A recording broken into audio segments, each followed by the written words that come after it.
Tuai pujian Nikita Willy gelar acara ultah Baby Isa di panti asuhan.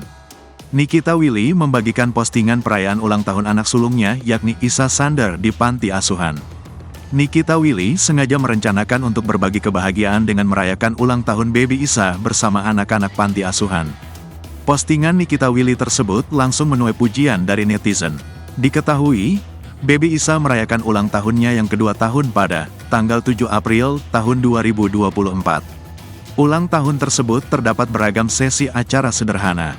Bukan dengan tiup lilin dan juga potong kue pada umumnya, Nikita lebih memilih tema ulang tahun putranya itu, main bersama Isa. Nikita pun menulis pesan menyentuh dalam keterangan unggahan Instagramnya itu. Perjalanan setiap anak berbeda-beda, ingatlah bahwa setiap cerita berhak mendapatkan kebahagiaan dan kepuasan. Mari kita pelihara impian mereka, dukung potensi mereka, dan ciptakan dunia di mana kisah unik setiap anak adalah harapan, cinta, dan sukacita, tulis Nikita Willy, Senin, tanggal 8 April tahun 2024.